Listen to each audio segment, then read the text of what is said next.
والله يريد أن يتوب عليكم ويريد الذين يتبعون الشهوات أن تميلوا ميلا عظيما يريد الله أن يخفف عنكم وخلق الإنسان ضعيفا۔ شروع اللہ رب العزت کے بابرکت نام سے جو بڑا مہربان نہایت رحم والا ہے۔ وَإِنَّهُ لَتَنزِيلُ رَبِّ الْعَالَمِينَ، اور یہ قرآن رب العالمین کا بھیجا ہوا ہے۔ نزل به الروح الامین، اس کو امانت دار فرشتہ لے کر آیا ہے۔ علی قلبک لتکون من المنذرین، آپ کے قلب پر، دل پر صاف عربی زبان میں، تاکہ آپ بھی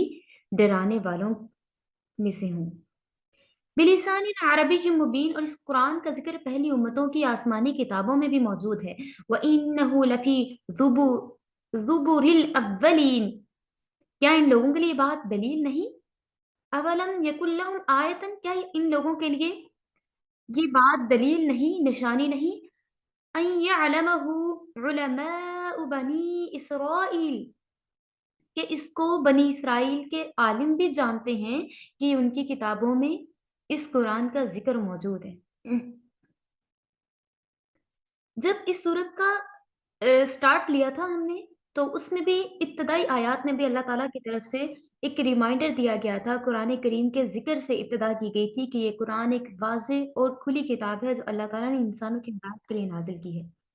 اور اس کی تکذیب پر دھمکی دی گئی تھی اور وعید سنائی گئی تھی کہ درمیان میں منکرین اور مکذبین حق کے کئی واقعات بیان ہوئے، جن میں بتایا گیا کہ جو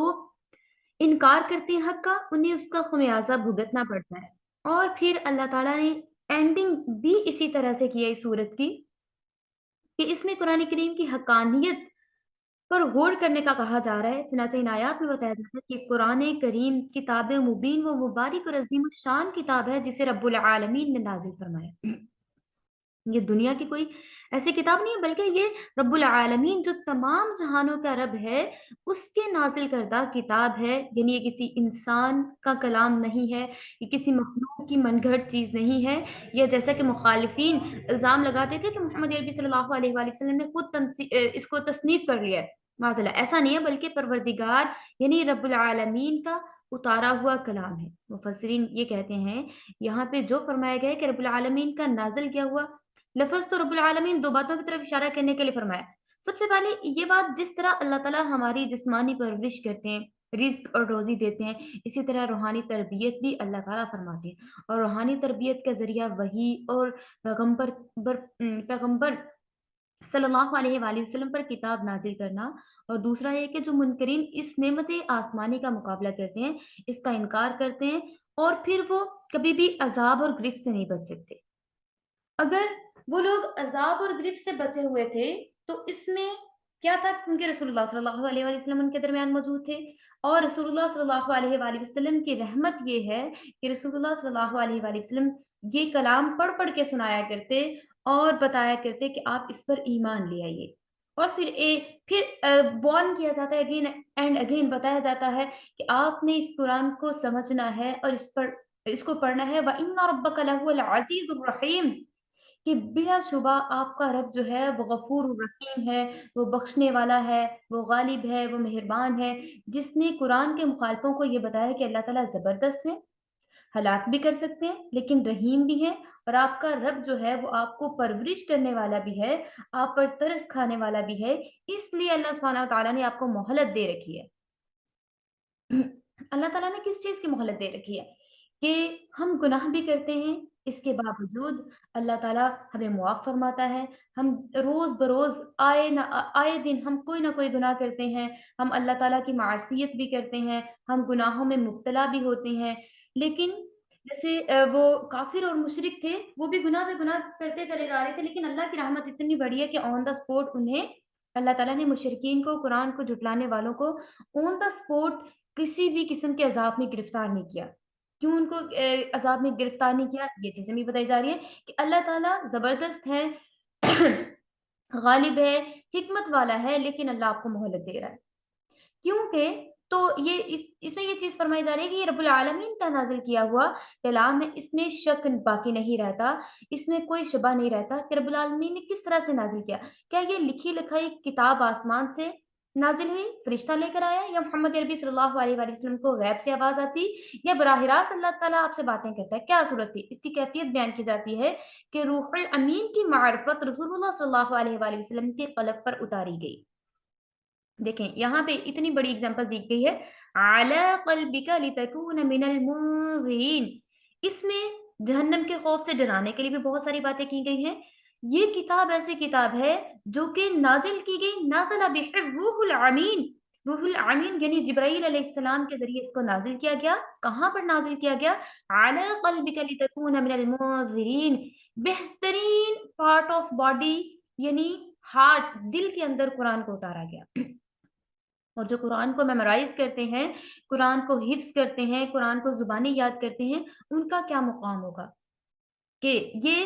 کہاں پہ کتنی بہترین سنت پوری کر رہے ہوتے ہیں کہ اللہ تعالیٰ نے قرآن کہاں نازل فرمایا؟ رسول اللہ صلی اللہ علیہ وآلہ وسلم کے قلب یعنی دل مبارک میں اللہ تعالیٰ نے قرآن کو نازل فرمایا، اور واضح اور صاف شگفتہ واضح عربی زبان میں، یعنی پیغام الہی اللہ تعالیٰ نے فرشتے کے ذریعے سے رسول اللہ صلی اللہ علیہ وآلہ وسلم کے دل پر ڈائریکٹلی اتارا۔ یہاں روح الامین سے مراد حضرت جبرائیل علیہ السلام ہے، جیسے کہ قرآن پاک میں سورۃ البقرہ میں بھی بتایا گیا ہے کہ جبرائیل علیہ السلام رسول اللہ صلی اللہ علیہ وآلہ وسلم کے قلب مبارک پر کلام الہی کا القاء کرتے۔ یہاں نام لینے کے بجائے ان کے لیے روح الامین یعنی امانت دار روح کا لقب استعمال کیا گیا ہے حضرت جبرائیل علیہ السلام کے لیے۔ اور روح اور امین ان دو لفظوں کے یہاں لانے سے یہ بتانا بھی مقصود ہے کہ رسول رب العالمین کی طرف سے اس تنزیل کو لے کر کوئی مادی طاقت نہیں آئی جس کے اندر کوئی تبدیلی ہو سکتی، بلکہ وہ خالص اور پاکیزہ روح ہے جو امانت دار ہے، اس میں کسی قسم کی کوئی کمی بیشی نہیں کرتی۔ جس طرح سے اللہ نے اس کلام کو حضرت جبرائیل علیہ السلام کے سپرد کیا، ویسے ہی بغیر کسی کمی بیشی کے وہ رسول اللہ صلی اللہ علیہ وآلہ وسلم کی طرف پہنچا دیا کرتے۔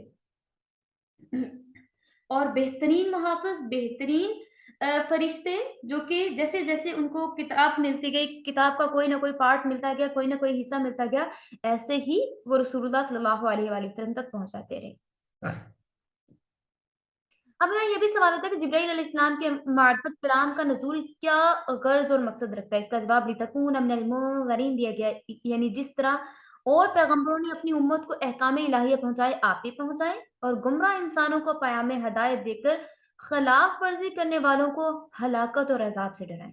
کہ جو قرآن کی خلاف ورزی کرے گا، جو قرآن پہ عمل نہیں کرے گا، کہ یہ بہترین کتاب اگر نازل کر دی گئی ہے اس سے منہ موڑے گا، تو پھر اس کے ساتھ کیا معاملہ کیا جائے گا؟ من المنذرین، اس کو ڈرایا جائے گا۔ کس چیز سے؟ جب وہ اگنور کرے گا، قرآن کو اگنور کرے گا، قرآن کے احکامات کو اگنور کرے گا، تو اس سے ڈرایا جائے گا جہنم کے خوف سے، دوزخ کے خوف سے، ہلاکت کے خوف سے، عذاب کے خوف سے۔ اور پھر یہ فرمایا گیا کہ بلسان عربی مبین، یہ ایسی کتاب ہے جس کو عربی زبان میں یعنی آپ کی جو یوزر لینگویج ہے یا جو آپ کی زبان ہے اس میں صاف صاف عربی زبان میں جبرائیل علیہ السلام اس کو لے کر آئے۔ عربی زبان بہترین زبان ہے، اور آپ کو پتا ہوگا کہ جنت میں بھی یہی زبان بولی جائے گی۔ اور اس لیے کہتے ہیں کہ عربی زبان ہمیں جلدی سیکھنی چاہیے، اور اس کے لیے ہمیں ایفرٹ بھی جلدی کرنی چاہیے۔ اب جو اس نیت سے عربی زبان سیکھتا ہے کہ اللہ تعالیٰ مجھے جنت عطا کرے گا اور میں جاتے ہی عربی بولنا شروع کر دوں، تو اب اس کی جو ایک ایفرٹ ہوگی نا، اللہ تعالیٰ اس کا بھی اس کو ثواب عطا کرے گا۔ اور اس کے لیے مفسرین اور علماء کرام کہتے ہیں کہ جو اس کے لیے ایفرٹ کرتا ہے نا کہ میں نے عربی سیکھنی ہے، تو پھر وہ اس کی ایک کہہ لیں کہ وہ اس چیز کا ایک اندازہ لگاتے ہیں کہ اللہ اس کو ضرور جنت دے گا، کیونکہ اس نے ایفرٹ اس چیز کے لیے کی ہے کہ اس کو جنت ملے۔ مینس کہ دنیا میں جو ہم دعائیں کر رہے ہوتے ہیں وہ اللہ تعالیٰ آخرت میں بھی کچھ ہماری دعائیں قبول ہوں گی۔ ایک ایفرٹ ہم کر رہے ہوتے ہیں کہ میں نے عربی اس لیے سیکھنی ہے کیونکہ مجھے جنت گین کرنی ہے۔ تو اللہ تعالیٰ کو آپ کی اگر یہ ادا پسند آئے گی تو اللہ مجھے اور آپ کو ضرور انشاءاللہ جنت عطا فرمائے گا۔ ٹھیک ہے، تو جیسے کہ ہم اگر کہیں کسی ایسے کنٹری میں ہم نے جانا ہوتا ہے، ہم کہتے ہیں کہ پہلے ہمیں اس کی جو لینگویج ہے وہ آنی چاہیے، ہمیں اسپوکن کا کورس کرنا چاہیے۔ اگر مجھے یو کے جانا ہے، مجھے انگلینڈ جانا ہے، کہیں جانا ہے، مجھے ٹیسٹ پاس کرنا ہے، تو مجھے اس کے لیے ان کی لینگویج آنی چاہیے، مجھے یوزر لینگویج آنی چاہیے۔ ٹھیک ہے؟ تو اسی طرح سے اگر کوئی یہ ایفرٹ کرتا ہے، لیکن ایک مزے کی بات آپ کو یہ بتاؤں، جب ہم جنت میں جائیں گے نا،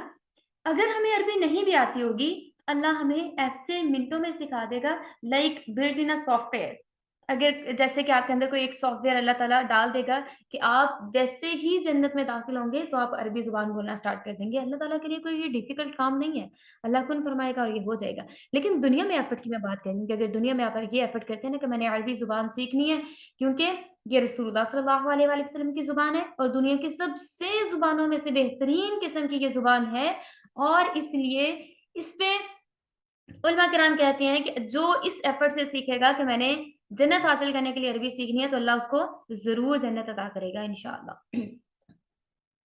وَلَوْ نَزَّلْنَاهُ عَلَى بَعْضِ الْأَعْجَمِينَ، اور اگر ہم اس قرآن کو کسی اجمی پر نازل کر دیتے۔ اجمی کون ہے؟ نان عربک، جو کہ جس کی جو مدر ٹنگ ہے یا جس کی مادری زبان کہہ لیں کہ وہ عربی نہیں ہے، وہ اجمی ہے۔ وہ کہہ لیں کہ کوئی انگلش اسپیکرز بھی ہو سکتے ہیں، پنجابی اسپیکرز بھی ہو سکتے ہیں، اردو اسپیکرز بھی ہو سکتے ہیں، سب کی بات کی جا رہی ہے کہ وہ اجمی ہیں۔ ہم سب اجمی ہیں، جو نیٹو عربک نہیں ہیں، وہ سارے کے سارے کیا ہیں؟ وہ اجمی میں آ جاتے ہیں۔ وَلَوْ نَزَّلْنَاهُ عَلَى بَعْضِ الْأَعْجَمِينَ، اور اگر ہم اس قرآن کو کسی اجمی پر نازل کر دیتے، فَقَرَأَهُ عَلَيْهِمْ مَا كَانُوا بِهِ مُؤْمِنِينَ، پھر وہ ان کے سامنے اس کو پڑھ بھی دیتا، یہ لوگ تب بھی اس کو نہ مانتے۔ كَذَلِكَ سَلَكْنَاهُ فِي قُلُوبِ الْمُجْرِمِينَ، اور ہم اسی طرح اس ایمان نہ لانے والے ان نافرمانوں کے دلوں میں اس کو ڈال رکھا ہے کہ وہ ایمان نہیں لاتے۔ لا يؤمنون به حتى يروا العذاب العلیم، یہ لوگ اس قرآن پر ایمان نہیں لائیں گے جب تک یہ سخت عذاب کو دیکھ نہ لیں۔ فَيَأْتِيَهُمْ بَغْتَةً وَهُمْ لَا يَشْعُرُونَ، جو اچانک ان کے سامنے آ کھڑا ہوگا چند سال تک، اور انہیں خبر بھی نہ ہوگی۔ لا یشعرون، وہ اس چیز کی خبر بھی نہیں رکھیں گے، انہیں ان کے لا شعور میں بھی نہیں ہوگا کہ عذاب آنے والا ہے۔ اچانک سے ان کے سامنے عذاب آ کھڑا ہوگا اور وہ اس چیز پہ حیرت زدہ رہ جائیں گے کہ یہ کیا چیز ہمارے سامنے آ گئی ہے۔ فَيَقُولُوا هَلْ نَحْنُ مُنظَرُونَ، پھر کہیں گے کیا ہمیں مہلت مل سکتی ہے؟ جب عذاب کو سامنے دیکھیں گے تو پوچھیں گے کیا ہمیں مہلت مل سکتی ہے؟ أَفَبِعَذَابِنَا يَسْتَعْجِلُونَ، کیا یہ لوگ ہمارے عذاب کے لیے جلدی چاہتے ہیں؟ أَفَرَأَيْتَ إِن مَّتَّعْنَاهُمْ سِنِينَ، اے مخاطب ذرا بتائیے اگر ہم ان کو چند سال تک عیش میں رہنے دیں، پھر جس عذاب کا وعدہ کیا ہے وہ ان کے سر پر آ پڑے گا۔ ثُمَّ جَاءَهُم مَّا كَانُوا يُوعَدُونَ، تو وہ پھر عذاب ان کے سروں پر آ پڑے گا جس کا وعدہ کیا گیا ہے۔ مَا أَغْنَىٰ عَنْهُم مَّا كَانُوا يُمَتَّعُونَ، تو ان کا وہ عیش کس کام آ سکتا ہے؟ وَمَا أَهْلَكْنَا مِنْ قَرْيَةٍ إِلَّا لَهَا مُنذِرُونَ ذِكْرَىٰ وَمَا كُنَّا ظَالِمِينَ، اور جتنی بستیاں منکرین کی ہم نے عذاب سے تباہ کی ہیں، سب میں نصیحت کے لیے ڈرانے والے آئے اور ہم ظالم نہیں ہیں۔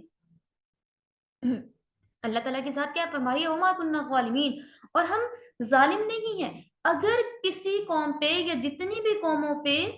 عذاب نازل ہوا یا جتنی بھی بستیوں کو ہم ہلاک کر چکے ہیں، وَمَا أَهْلَكْنَا مِنْ قَرْيَةٍ، جتنی بستیاں ہلاک ہو چکی ہیں یا جتنی بستیوں میں ڈرانے والے پیغمبر آئے یا جتنی بستیوں میں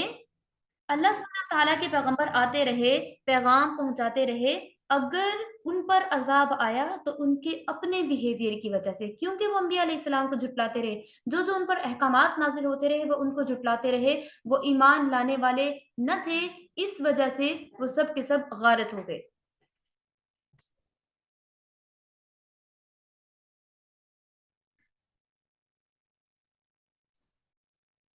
بعض کفار کا یہ خیال تھا کہ چونکہ محمد عربی صلی اللہ علیہ وآلہ وسلم کی عربی زبان ہے اور آپ کی زبان عربی ہے اور قرآن بھی عربی میں ہے، اس لیے معلوم ہوتا ہے کہ انہوں نے خود ہی اس کو بنا لیا ہوگا معاذ اللہ۔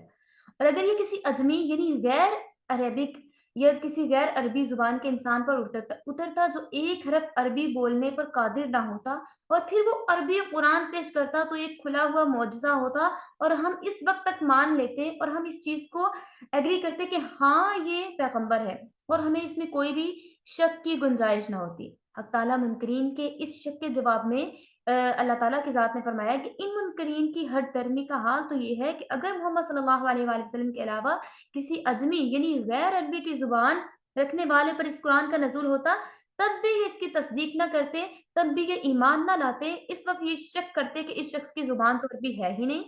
کسی دوسرے نے اس کو سکھا دیا۔ پھر آگے بتایا جاتا ہے کہ ان منکرین کے دلوں میں تو انکار گھس گیا ہے، اور یہ کسی طرح سے اپنے انکار میں، اپنے کفر میں اندھے ہو رہے ہیں، اور جو جرائم اور گناہوں میں ڈوب جاتا ہے اور اپنے گناہوں اور سرکشی کو کہتا ہے کہ اس میں مجھے تو بہت زیادہ ڈھیل دی جا چکی ہے، یا میں اس میں بہت زیادہ مجھے ایکسپیرینس ہو چکا ہے، یا میں بہت زیادہ اپنی طرف سے طاقتور ہوں۔ جب ان سے کہا جاتا تھا نا آپ ایمان لے آئیے، تو وہ کہتے تھے ہمارے دلوں پر تو کوئی اثر ہی نہیں ہوتا، ہم تو بہت طاقتور ہیں، ہمارے اندر تو اتنی پاور ہے کہ ہم آپ کی بات کو ایکسیپٹ نہیں کرتے۔ تو اللہ تعالیٰ ایسے لوگوں کے بارے میں کیا فرماتا ہے کہ جو یہ کہتے ہیں میرے اندر اتنی پاور موجود ہے کہ میں آپ کی بات کو ایکسیپٹ نہیں کرتا، رسول اللہ صلی اللہ علیہ وسلم کی بات کو ایکسیپٹ نہیں کرتے تھے کہ ہم آپ پر ایمان لانے والے نہیں ہیں، تو اللہ تعالیٰ نے فرمایا کہ ایسے لوگوں کے دلوں پر زنگ لگ چکا ہے،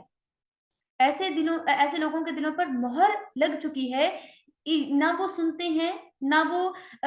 سننے سے کام لیتے ہیں، نہ وہ عقل سے کام لیتے ہیں، ان کے دلوں پر اللہ کی طرف سے مہر لگا دی جا چکی ہے، لیکن وہ سمجھتے ہیں کہ پتہ نہیں ہمارے اندر پاور موجود ہے، ان کے اندر کوئی کسی قسم کی پاور موجود نہیں ہے کہ اگر ان پہ قرآن اثر نہیں کر رہا، اگر ان پر رسول اللہ صلی اللہ علیہ وآلہ وسلم کا فرمان اثر نہیں کر رہا، بلکہ اللہ نے ان پر مہر لگا دی ہے ان کے ضد کی وجہ سے، ان کی ہٹ درمی کی وجہ سے، ان کے انکار کی وجہ سے، اور انبیاء علیہ السلام کو جھٹلانے کی وجہ سے اللہ تعالیٰ نے ان کے دلوں پر مہر لگا دی ہے۔ اس میں ان کا کوئی بھی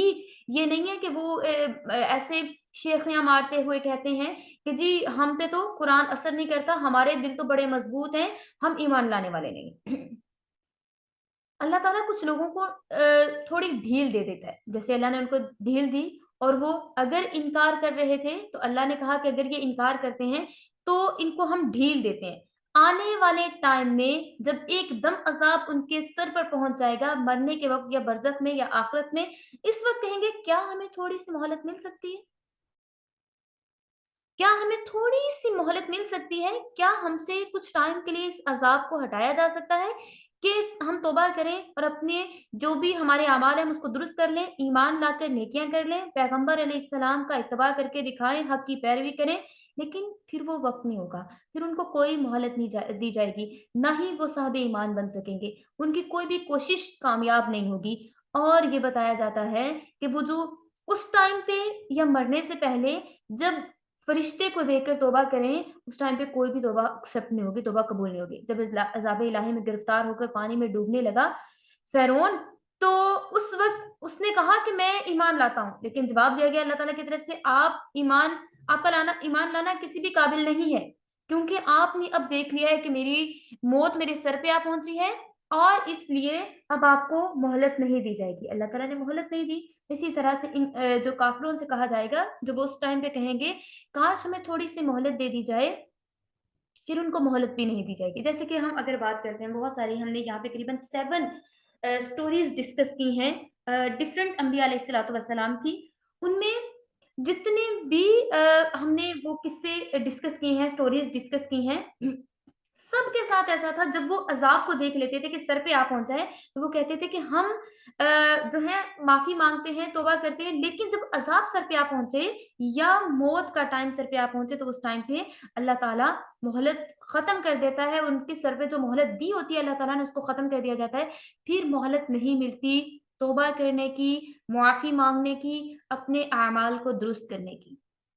تو جو کام ہو چکے ہوتے ہیں اس کی توبہ، اس کی معافی کرنٹ ٹائم میں ہی مانگ لی جائے تو بہترین ہوتا ہے۔ ہر رات کو اللہ تعالیٰ سے معافی مانگ کے سویا کریں کہ اے اللہ اگر دن میں میرے سے جانے انجانے میں کوئی غلطی ہو چکی ہے، میں کوئی گناہ کر چکی ہوں، کوئی کسی قسم کی نافرمانی کر چکی ہوں، کوئی میرے سے نماز سکپ ہو چکی ہے، کوئی ایسا، پھر اللہ تعالیٰ سے معافی مانگیے اور نئے سرے سے اب اللہ تعالیٰ سے ایک عزم کیجیے، ارادہ کیجیے کہ میں نے نیکسٹ جو اپنا ٹائم ٹیبل سیٹ کرنا ہے اس میں میں اپنی نمازوں کو سکپ نہیں کروں گی، اس میں قرآن سکپ نہیں کروں گی، اس میں قرآن ریڈنگ کو سکپ نہیں کروں گی، قرآن ٹرانسلیشن کو میں سکپ نہیں کروں گی، بلکہ میں اللہ تعالیٰ کے لیے اپنے ٹائم کو مینیج کروں گی۔ اور جب آپ اس طرح سے توبہ کرتے ہیں کہ نیکسٹ پلاننگ کرتے ہیں اچھے کاموں کے لیے، تب آپ سمجھیے کہ آپ کی توبہ ایکسیپٹ ہوئی ہے۔ اگر آپ ویسے کہہ دیتے ہیں میری توبہ توبہ توبہ توبہ، اس طرح سے توبہ ایکسیپٹ نہیں ہوتی، اور اگر آپ اپنے گناہوں پر شرمندہ نہیں ہوتے تو تب بھی توبہ ایکسیپٹ نہیں ہوتی۔ جب تک ہم اپنے گناہوں پر شرمندہ ہوتے ہیں اس نیت کے ساتھ کہ مجھے نیکسٹ یہ گناہ نہیں کرنا، اور شرمندہ ہوتے ہوئے کچھ لوگ یہ سوال کرتے ہیں کہ ہم توبہ کر لیتے ہیں اللہ تعالیٰ سے، لیکن اگین اینڈ اگین ہم سے وہی گناہ ہوتا رہتا ہے۔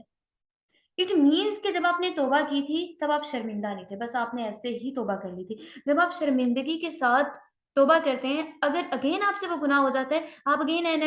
اگین اللہ تعالیٰ سے توبہ کرتے ہیں، تو اللہ تعالیٰ آہستہ آہستہ آپ کی وہ جو بیڈ ہیبٹس ہوتی ہیں، جو آپ اڈکٹیڈ ہوتے ہیں کسی بھی چیز کے، وہ اللہ تعالیٰ ساری چیزوں کو آپ سے دور کر دیتا ہے، اور آہستہ آہستہ وہ ساری چیزیں آپ سے دور ہوتی چلی جاتی ہیں جس کی آپ اڈکٹیڈ ہوتے ہیں۔ وما تنزلت به الشیاطین، اور اس قرآن کو شیطان لے کر نہیں آئے۔ وما ينبغي لهم وما يستطيعون، اور یہ ان کی حالت کے مناسب ہی نہیں، اور اس پر وہ قادر بھی نہیں۔ انہم عن السمع لمعزولون، کیونکہ وہ شیاطین وحی آسمانی سننے سے روک دیے گئے ہیں۔ پہلے بھی ہم نے یہ ڈسکس کیا ہے کہ یہ کتاب رب العالمین کی طرف سے نازل کی گئی ہے، اور روح الامین یعنی جبرائیل علیہ السلام جو اس کتاب کو لے کر آتے، اور رسول اللہ صلی اللہ علیہ وآلہ وسلم پر اللہ تعالیٰ رسول اللہ صلی اللہ علیہ وآلہ وسلم کے قلب مبارک پر عربی زبان میں اس کا القاء کرتے، اور اس طرح سے یہ قرآن جو ہے وہ تمام مسلمانوں تک، تمام مومنین تک اللہ تعالیٰ نے اس طریقے سے پہنچایا۔ اب کچھ لوگ کہتے جیسے کچھ لوگوں کا یہ عقیدہ تھا یا اسٹل ہے کہ کچھ انہوں نے جنات اور شیاطین قید کر رکھے تھے، اور جو کہ جنات کو کچھ لوگ سمجھتے تھے کہ یہ شاید غیب کا علم بھی جانتے ہیں، یا اس طرح سے، یا کاہن جو تھے وہ بھی یہ سمجھتے تھے کہ ہم نے جو جنات وغیرہ کو قید کر رکھا ہے نا، یہ غیب کی باتیں یا ایسی چیزیں معلوم کر کے لے کے آ سکتے ہیں جو کہ غیب کے بارے میں بتا سکتے ہیں۔ اب اس طرح سے ہوتا ہے، آپ کو شہاب مبین یا شہاب ثاقب کا بھی پتا ہوگا، وہ اس طرح سے ہے کہ کچھ کاہن جو ہیں جنہوں نے شیاطین کو قید کیا ہوتا ہے، شیاطین لائک جنات جو ہیں، وہ جو شیطان جن ہوتے ہیں ان کو انہوں نے قید کیا ہوتا ہے یا ان کو اپنے تابع کیا ہوتا ہے، ان سے کہتے ہیں کہ آپ آنے والی خبروں کے بارے میں جا کے کان لگائیے کہ اللہ تعالیٰ فرشتوں سے کیا ڈسکشن کر رہے ہیں کہ آنے والے حالات میں کیا ہوگا، فلاں کے ہاں کیا ہوگا، فلاں کے ہاں کیا ہوگا، اور کس طرح سے ہوگا، کیا پریڈکشنز ہوں گی، یہ تمام چیزوں کے بارے میں آپ کان لگا کے سنیے۔ اب جو شیاطین وہاں جاتے اور جانے کے بعد کان لگا کے سننے کی کوشش کرتے، تو اللہ تعالیٰ کی طرف سے کہا جاتا ہے کہ آپ کیا کیجئے کہ ان کو پتھر ماریے۔ اب وہ پتھر جب مارے جاتے تو وہ اس شہاب ثاقب کی طرح سے ان کے پیچھے لپکتے ہیں، اور سم ٹائم آپ دیکھتے ہوں گے نا آسمان پہ ایک تارا ٹوٹتا ہوا سا محسوس ہوتا ہے، لوگ کہتے ہیں کہ ٹوٹتے ہوئے تارے کے ٹائم جو آپ دعا کریں گے وہ قبول ہوتی ہے، یہ ایک شرک ہے۔ ایسا کوئی بھی نہیں ہے، ایسا کچھ بھی نہیں ہے، بلکہ وہ تو شیاطین کو فرشتوں کی سائڈ سے پتھر مارے جا رہے ہوتے ہیں، اور اس کے بارے میں بہت زیادہ مطلب ریسرچ بھی کی گئی ہے۔ ایون بہت ساری دنیا میں ایسی جگہ بھی ہیں جہاں پہ وہ شہاب ثاقب گرے بھی ہیں، اور وہ جب گرتے ہیں اتنے بڑے بڑے گڑھے وہاں پہ بن جاتے ہیں۔ اور قرآن ان کے بارے میں کیا کہتا ہے، قرآن ریسرچ اس کے بارے میں کیا کہتی ہے کہ وہ پتھر ہوتے ہیں جو کہ شیاطین پہ مارے جاتے ہیں۔ کس کی طرف سے؟ اللہ سبحانہ تعالیٰ کی طرف سے مارے جاتے ہیں۔ اور کبھی ایسا ہوتا ہے کہ کوئی ایک یا تھوڑی بہت بات ان کے کان میں پڑ جاتی ہے، اور زیادہ تر ان شیاطین کو ختم کر دیا جاتا ہے، لیکن پھر بھی اگر کوئی ایک آدھ نیچے پہنچنے تک کامیاب ہو جاتا ہے، تو وہ کاہن کیا کرتے ہیں کہ اس میں سے آدھی بات ان کو معلوم ہوتی ہے، اس میں سے 100-150 باتیں اپنے سے لگا کر لوگوں کو بتا دیتے ہیں کہ اس طرح سے ہوگا، اس طرح سے ہوگا، اور جو ایک آدھی بات بھی ہوتی ہے اس کو وہ سمجھ لیتے ہیں کہ جی یہ ہم نے سچ بتایا تھا، اسی کو اگین اینڈ اگین دہراتے رہتے ہیں۔ اب ہم بات کر رہے تھے کہ یہاں پہ بات کی جا رہی ہے وما تنزلت به الشیاطین، یہ قرآن شیاطین پہ نازل نہیں کیا گیا۔ اب ان لوگوں کا، مشرکین کا کیا کنسپٹ تھا کہ شیاطین بھی وہاں پہ جاتے ہیں، اور جانے کے بعد اس کو سنتے ہیں، سننے کے بعد معاذ اللہ وہ آگے رسول اللہ صلی اللہ علیہ وسلم کو بتاتے ہیں، یا رسول اللہ صلی اللہ علیہ وآلہ وسلم پر کوئی سحر ہے معاذ اللہ، یا کوئی جادو ہے، یا وہ کوئی شاعر ہیں یا وہ کاہن لگتے ہیں، اور اس طرح سے وہ یہ ساری مطلب باتیں کرتے۔ اور اسی طرح سے کچھ لوگ یہ سمجھتے کہ جو رسول اللہ صلی اللہ علیہ وآلہ وسلم اس طرح سے ہیں کہ ایک کاہن کی طرح سے ہیں، وہ شیاطین سے یہ سارا مٹیریل منگوا لیتے ہیں معاذ اللہ، جو کہ قرآن پاک کا ہے۔ تو یہ ساری چیزیں یہاں پہ یہ واضح کی گئی ہیں کہ ایسی بات نہیں ہے، بلکہ قرآن وما تنزلت به الشیاطین، اس قرآن کو شیاطین نہیں لے کے آئے، شیطان نہیں لے کے آئے، وما ينبغي لهم وما يستطيعون، اور یہ ان کی حالت کے مناسب بھی نہیں ہے اور وہ اس پر قادر بھی نہیں ہے، وہ تو اللہ ہی کی مخلوق ہے، وہ کیسے اس پر قادر ہو سکتے ہیں؟ انہم عن السمع لمعزولون، کیونکہ وہ شیاطین وہی آسمان سننے سے روک دیے گئے ہیں، وہ وہی کی باتیں نہیں سن سکتے۔ وہی تو وہ ہے جو اللہ تعالیٰ نے جبرائیل علیہ السلام کو بھیج دیا ہے، اور وہ وہی لے کے رسول اللہ صلی اللہ علیہ وآلہ وسلم کے پاس آتے ہیں۔ اور اسی طرح سے کچھ واقعات بیان کیے جاتے ہیں کہ سیرت کی کتابوں میں یہ بھی لکھا جاتا ہے کہ جب سرداران قریش نے رسول اللہ صلی اللہ علیہ وآلہ وسلم کی خدمت میں ہر طرح کی چیزیں پیش کیں، ایون ترغیب اور طمع دینے کے لیے اتباع کو بھیجا، اتباع نے امارت بھی دی، مال و دولت، حسن و جمال، ہر طرح کی کشش پیدا کرنے والی چیزیں رسول اللہ صلی اللہ علیہ وآلہ وسلم کو ایک طرح کا لالچ دیا کہ قرآن پاک کی چند آیات تلاوت فرمائیں، اور اور بہت ساری چیزیں اس طرح سے کہنی شروع کی کہ آپ جو ہیں ہم آپ کو یہ دیں گے، آپ کو وہ دیں گے، بہت ساری چیزیں رسول اللہ صلی اللہ علیہ وآلہ وسلم کو کہنا شروع کی۔ تو یہ تمام چیزیں وہ ایک طرح سے مینس کے شیطانی طریقوں سے رسول اللہ صلی اللہ علیہ وآلہ وسلم سے بلوانا چاہ رہے تھے، یا یہ مینس کے اس طرح سے وہ اپنی طرف سے نا کچھ ایفرٹس کر رہے تھے، معاذ اللہ۔ تو اللہ تعالیٰ نے کیا فرمایا کہ آپ جتنے بھی شیطانی ہتھ کنڈے استعمال کر لو، آپ کبھی بھی یہ نہیں کہہ سکتے کہ یہ اس طرح سے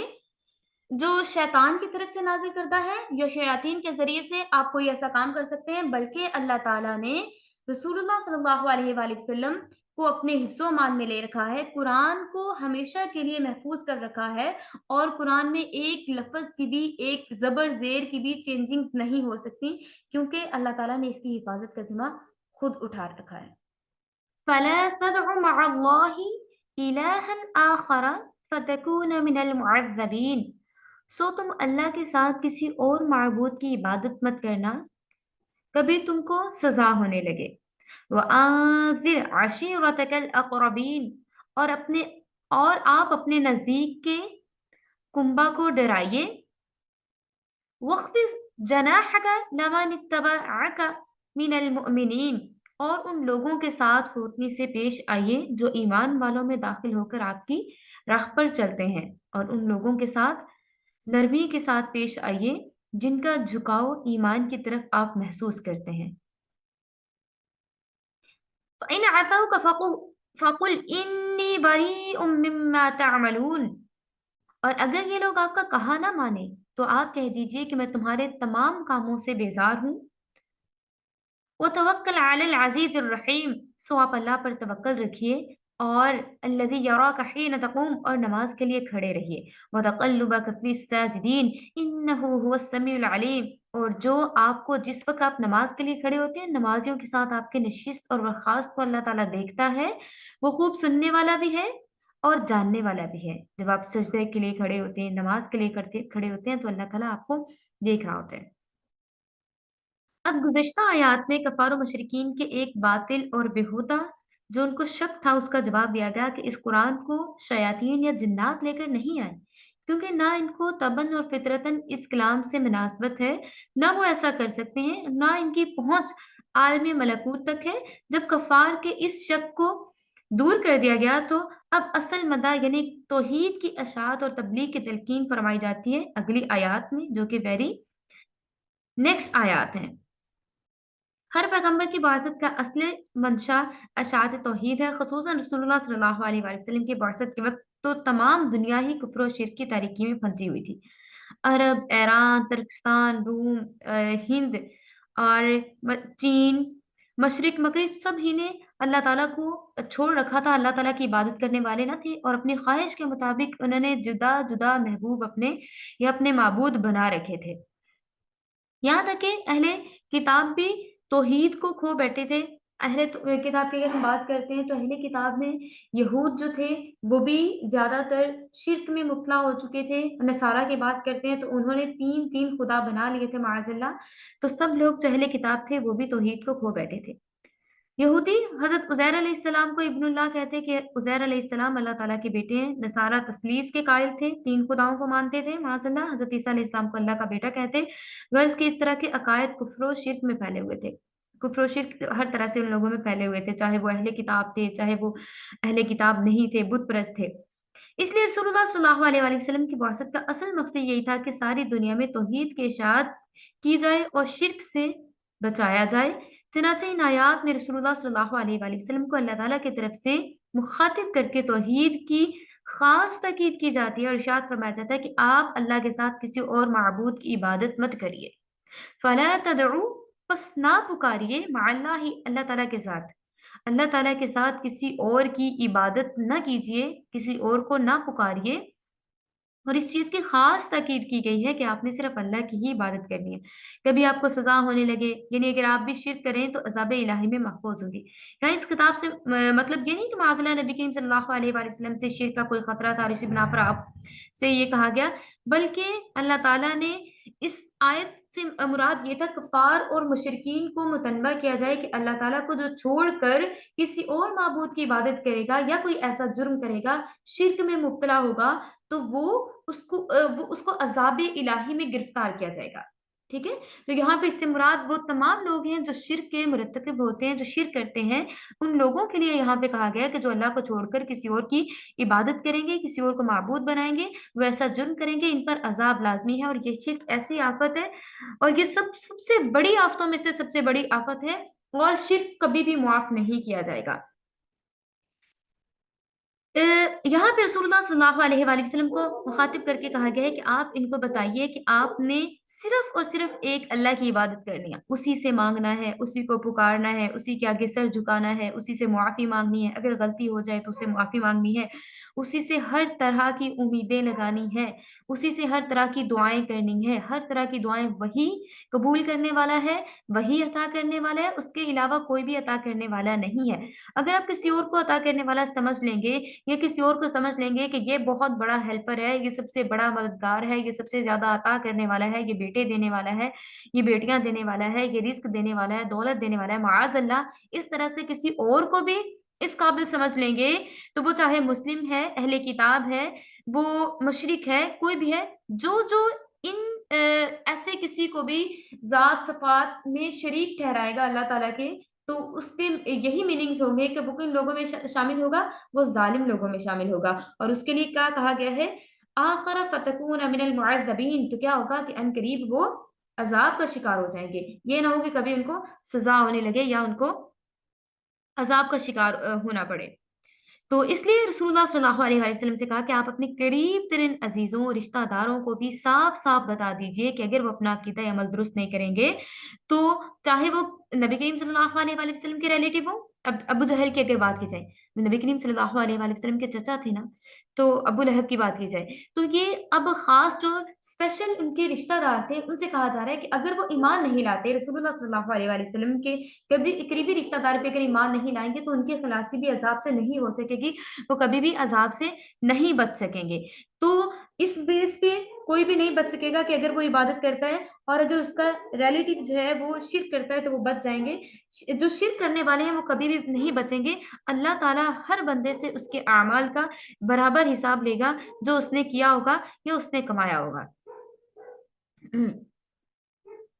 پھر یہاں پہ وَأَنذِرْ عَشِيرَتَكَ الْأَقْرَبِينَ، اور آپ اپنے کنبہ اور نزدیک کے رشتہ داروں کو عذاب الہی سے ڈرائے۔ اس کے نزول کے بعد نبی کریم صلی اللہ علیہ وآلہ وسلم نے سب سے پہلے اپنے قریبی رشتہ داروں کو خطاب فرمایا اور ایک سے ارشاد فرمایا کہ اے عبد المطلب کی اولاد، اے ابن عباس، اے صفیہ رسول اللہ صلی اللہ علیہ وسلم کی پھوپھی، اور اے فاطمہ حضور صلی اللہ علیہ وآلہ وسلم کی صاحبزادی، تم لوگ آگ کی عذاب سے اپنے آپ کو بچانے کی فکر کر لیجئے، میں اللہ کی پکڑ سے آپ کو نہیں بچا سکتا۔ پھر بخاری اور مسلم وغیرہ میں حضرت ابن عباس رضی اللہ تعالیٰ عنہ سے روایت کیا جاتا ہے کہ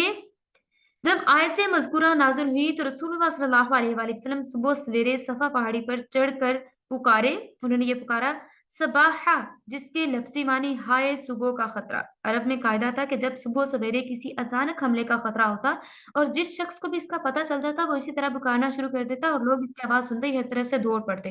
چنانچہ جب حضور صلی اللہ علیہ وآلہ وسلم نے قریش کے تمام قبائل کا نام لے کر یہ آواز دی، سب لوگ گھروں سے نکل آئے اور جو خود نہیں آ سکا اس نے اپنی طرف سے خبر لانے کو بھیج دیا۔